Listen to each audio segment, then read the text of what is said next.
Hello everyone, John the Carver here with Charlie Foxtrot Shooting Complex. Out at the range today because we're going to discuss failure drills. There's been two recent active shooters or active killer scenarios in which the suspect was armed with what they're referring to as tactical gear. Now the news doesn't specify whether or not this tactical gear was actually truly body armor or they're just wearing some sort of tactical vest. But with the prevalence of steel core body armor, it's pretty easy for somebody for relatively inexpensive price to purchase body armor and be wearing it in an active killer scenario. Active killers are looking to get the highest body count they possibly can, so therefore wearing body armor to stop or limit concealed carry holders or law enforcement's response and allow them to have more kills would be reasonable to expect in a situation like that. So it's important that we have an idea of how we can deal with those failures. So the first one is called the Mozambique drill. It's called the failure drill. It's been around for a long time. So it's basically 2 to the body, 1 to the head.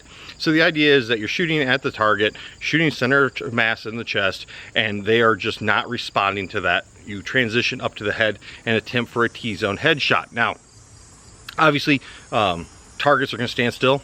Real people in real life are not. They're going to move around. So this becomes a little more difficult to do, but it is doable if you are a certain amount of marksmanship ability in your part. So we're going to demonstrate that simple 2 to the body, 1 to the head first, and then we'll talk about some other types of failure drills.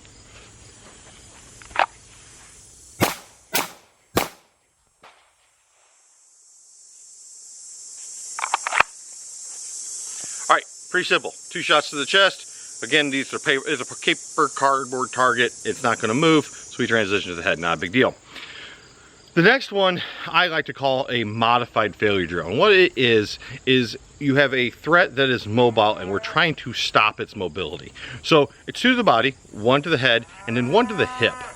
Even your handgun ammunition is powerful enough to fracture or shatter a hip bone if struck by it. So if we have a threat that's moving, put 2 in the body, 1 to the head, 1 in the hip, and we've now immobilized that threat. Definitely still a threat. They're still armed. You can shoot, and obviously if they're armed with an edged or blunt weapon, it's going to be a lot more difficult for them to be using it.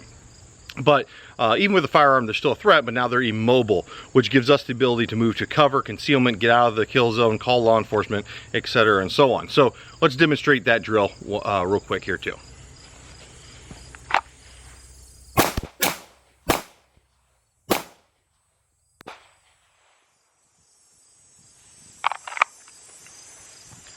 So again, pretty simple, 2 to the body, 1 to the head, 1 to the hip. It doesn't matter which hip, because again, around to the hip is going to cause them to fall. It doesn't matter if they are pharmaceutically enhanced or what exactly is causing the failure with the chest shot. Hitting in the hip is going to they're going to fall. It's not pain compliance. They are mechanically not going to be able to walk. So the last one I want to talk about is what we call the hammer drill. And the hammer drill is actually a very scientific way of stopping somebody where center mass shots are not working. But in order to understand how the hammer drill works, we have to understand a little bit of the science of how the heart works. So when you have your heart wave that you have probably seen if you've ever been at the hospital, seen an EKG reading, the very end of that heart wave is what they call the T wave. And during that process is when there is ventricle repolarization. Now, I'm not a doctor by any stretch of the imagination, but basically what it is it's the bottom part of the heart that's repolarizing or starting the next phase of the next heartbeat.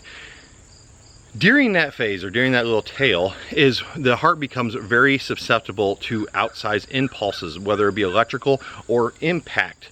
If you've ever seen a lacrosse, baseball, hockey game where a player gets hit in the chest and causes a cardiac arrest, same thing. That impact right at that T-zone wave is enough to knock the heart into vibrillar fibrillation, or VFib, and it will cause immediate loss of consciousness and then death if there's not an AED close by.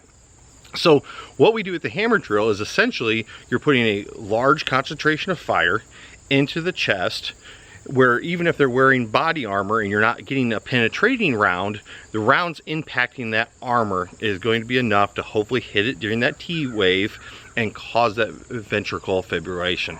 So this is going to be just a demonstration of, again, rapid shots, center mass, as close to the heart as we possibly can.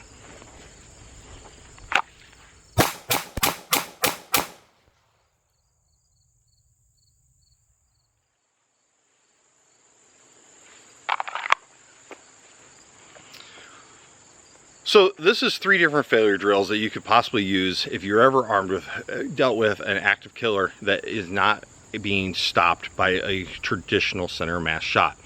What I would say is the failure drill, or the Mosenziebeek drill, where you're putting 2 in the rounds in the body, 1 in the head, is definitely a more advanced marksmanship type skill. You are moving from a center of mass large target to a very small head target. Not only that, like we've talked about in classes, targets rarely stand still like a paper target does. So trying to transition and find that headshot can be very difficult. However, if that target is closing on you, you may be making the body shots at 7 yards, but by the time you transition to the headshot, they're now at 3 yards. So it becomes a relatively large target because of the distance. Is it something that you're going to try to do with a headshot at 25 yards? Probably not with a pistol. Rifle, obviously we can get a little more distance to it, but it's something to know that it is a possibility. But when you are dealing with a suspect who is possibly pharmaceutically enhanced, who's wearing body armors, it is a good idea to have options to stop them when traditional just shooting at the center of mass is not working. So again, this gives us 3 options. We have our Mosenziebeek or failure drill, our modified failure drill where we're taking in the hip, or the hammer drill where we're hitting that chest trying to cause a cardiac arrest incident. This is John the Carver with Charlie Foxtrot Shooting Complex. Hope you learned something today. Train today, win tomorrow.